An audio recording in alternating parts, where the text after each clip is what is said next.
बिस्मिल्लाहिर्रहमानिर्रहीम। Dear student, आज हम पढ़ेंगे कि इन्वर्स ऑफ ए फंक्शन क्या होता है। तो इसकी डेफिनेशन पे आते हैं कि let F be a bijective function. F हमारे पास bijective function from X to Y. तो एफ हमारे पास एक फंक्शन है एक्स से वाई की जानिब। ये किस तरह का फंक्शन होना चाहिए? बाइजेक्टिव। बाइजेक्टिव फंक्शन क्या होता है हमने पीछे पढ़ा है, ऐसा फंक्शन जो 1 भी हो ऑन 2 भी हो। तो ऐसे फंक्शन को हम कहते हैं कि ये बाइजेक्टिव फंक्शन है। तो एफ़ के लिए कौन सी कंडीशन है कि ये बाइजेक्टिव होना लाजमी है। तो एफ़ हमारे पास क्या है, अगर बाइजेक्टिव फंक्शन हो तो फिर हम कह सकते हैं the inverse function of F is denoted by F inverse. फिर हम अगर इन्वर्स हमारे पास जो गिवन फंक्शन होगा अगर वो बाइजेक्टिव होगा तब भी हम उसकी इन्वर्स फाइंड आउट कर सकते हैं। इसके अलावा इन्वर्स फंक्शन हम फाइंड आउट नहीं कर सकते। तो इसके लिए यही कंडीशन मस्ट है, जो हमारे पास गिवन फंक्शन है वो क्या हो, बाइजेक्टिव। बाइजेक्टिव का मतलब फंक्शन क्या हो, 1 भी हो ऑन 2 भी हो। ठीक हो गया। तो डिनोट करते हैं एफ इन्वर्स को। F inverse is a function, ये फंक्शन होगा, ये कहाँ से फंक्शन होगा, from Y on to X. F inverse एक ऐसा फंक्शन है ये जो कहाँ से स्टार्ट होगा, जो वाई से एक्स की जानिब फंक्शन होगा। डिफाइंड है ये, इसके एलिमेंट किस तरह से डिफाइन होंगे कि जब ये एफ इन्वर्स वाई के एलिमेंट पे ऑपरेट करेगा तो एक्स के एलिमेंट को जनरेट करेगा। ठीक है, एक्स किसके इक्वल होगा, F inverse of Y for all Y belong to Y and X belong to X के जो वाई के एलिमेंट पे ऑपरेट करता है किसके एलिमेंट को जनरेट करता है, एक्स के एलिमेंट। उसके लिए हम एग्जांपल ले लेते हैं कि लेट कर लिया हमने एक्स इज इक्वल टू 1 2 3 और Y is equal to A B C. X और वाई हमने दो सेट्स ले लिए। अब इनके दरमियान हमने फंक्शन हमारे पास क्या है, एफ़ किस तरह से ऑपरेट कर रहा है, 1 रिलेटेड है ए के साथ, 2 रिलेटेड है बी के साथ, 3 रिलेटेड है सी के साथ। ये हमारे पास फंक्शन है। तो इस फंक्शन की डोमेन क्या है, जो फर्स्ट सेट होता है किसी भी फंक्शन का वो डोमेन कहलाता है। तो फर्स्ट सेट क्या है, 1 2 3, ये पूरा सेट एक्स ही हमारे पास डोमेन है। तो रेंज क्या है, सेकंड सेट के उन एलिमेंट्स की कलेक्शन जो मैपिंग के दौरान पार्टिसिपेट करते हैं। तो तमाम एलिमेंट पार्टिसिपेट कर रहे हैं, तो ए बी सी तीनों पार्टिसिपेट कर रहे हैं, तो ये तीनों एलिमेंट रेंज के अंदर आता है। अब रेंज किसके इक्वल आ गई है, वाई के इक्वल आ गई। तो इस फंक्शन को हम पेयर की फॉर्म में किस तरह से लिख सकते हैं। अब 1 किसके साथ है, 1 ए के साथ पेयर बनाया है, 2 बी के साथ, 3 सी के साथ। ये पेयर्स की फॉर्म में हमने इनको लिख दिया है। अब एफ इन्वर्स फंक्शन किस तरह से होगा कि अगर हम एफ़ के जो ये पेयर हैं इन पेयर्स की पोजीशन चेंज कर दें, जहाँ पे फर्स्ट पेयर है उसको वहाँ सेकंड पेयर के एलिमेंट को, फर्स्ट पेयर के एलिमेंट को आपस में चेंज कर लें, इसके पेयर्स को भी चेंज कर दें, तमाम पेयर को चेंज कर दें, तो ये हमारे पास एफ़ इन्वर्स के पेयर्स आ जाते हैं फंक्शंस के। तो जैसे 1 ए है तो इसको जब चेंज करेंगे तो ये क्या आ जाएगा, पहले ए आ जाएगा फिर 1। अगर हम फिर इसको चेंज करेंगे तो क्या आ जाएगा, पहले बी फिर 2 आ गया। जब इसको चेंज करेंगे तो क्या आ गया, सी और 3, ये पेयर आ गए। ये एफ़ इन्वर्स ऑफ फंक्शन के हमारे पास पेयर्स आ गए। ठीक हो गया। फ़र्ज़ करें अगर एक्स हमारे पास कहाँ से एफ़ फंक्शन है एक्स से वाई की जानिब, तो ये इसको देखते हैं कि ये क्या है, 1 और ऑन 2 है या नहीं है। तो 1 कंडीशन क्या है कि जितने भी सेट एक्स के एलिमेंट हो तमाम की इमेजेस डिफरेंट हो, हर एक की अपनी इमेज हो, किसी इन एलिमेंट्स के किसी भी इन एलिमेंट्स की आपस में इमेजेस सेम ना हो। तो 1 की इमेज ए है, 2 की बी है, 3 की सी है। तो इनके इमेजेस आपस में सेम नहीं है, तमाम इमेजेस सेम नहीं है, तो हम कह सकते हैं ये फंक्शन क्या है, 1 है।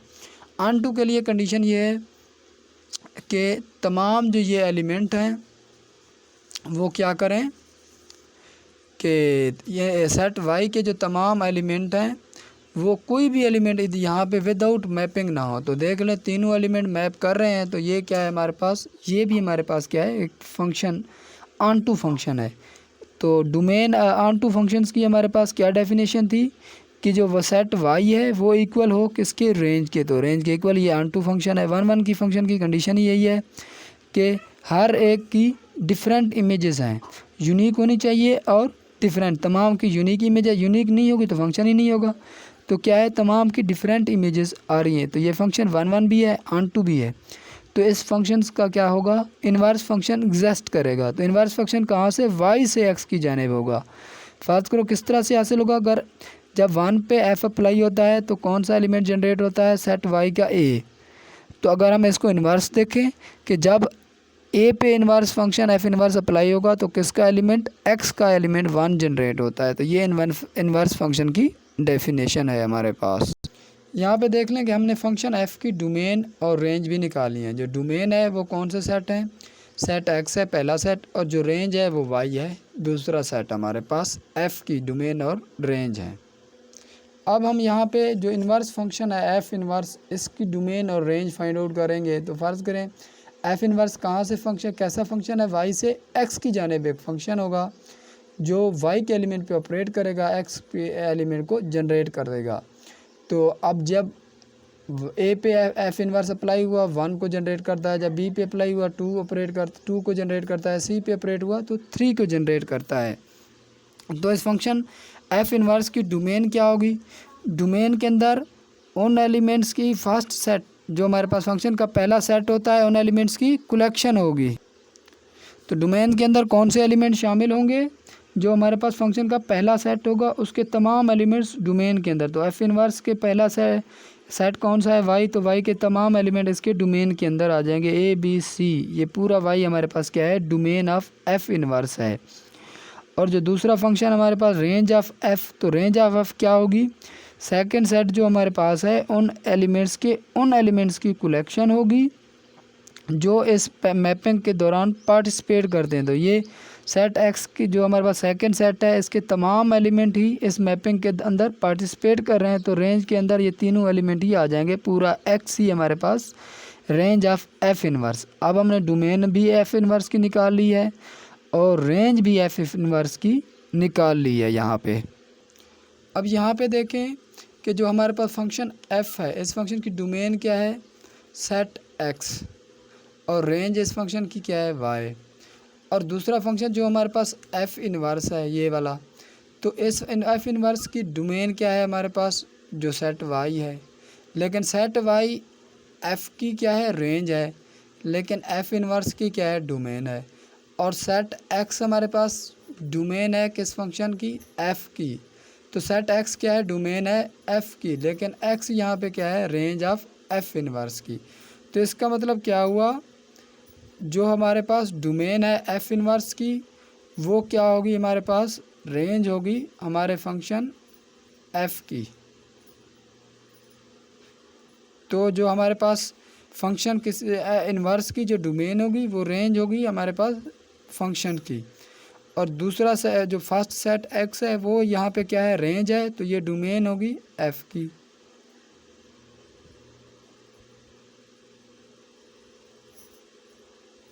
डोमेन ऑफ फंक्शन f, इसको हम लिख सकते हैं इस तरह से।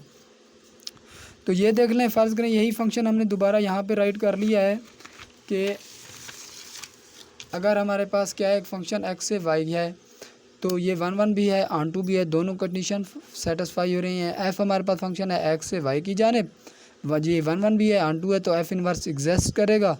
तो f इन्वर्स कहाँ से होगा, y से x की जानिब। तो जो सेट है डोमेन ऑफ x, पहला सेट, ये क्या होगा, फंक्शन की डोमेन होगी। तो किसके इक्वल होगा, फर्स्ट सेट x के। और जो फर्स्ट सेट x होगा वो रेंज होगा f इन्वर्स की।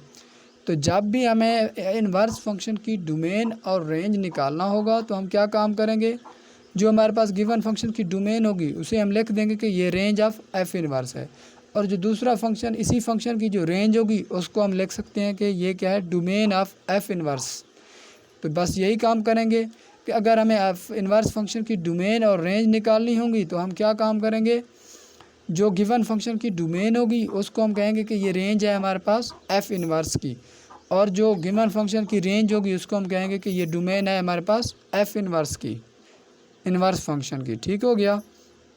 यहाँ पे एक चीज़ नोट फॉर कर लें कि अगर हमारे पास f नॉट f, जब हम f नॉट इन्वर्स फंक्शन का आपस में कंपोजिशन ऑफ फंक्शन बनाते हैं जब भी, तो क्या रिज़ल्ट आता है, x के इक्वल।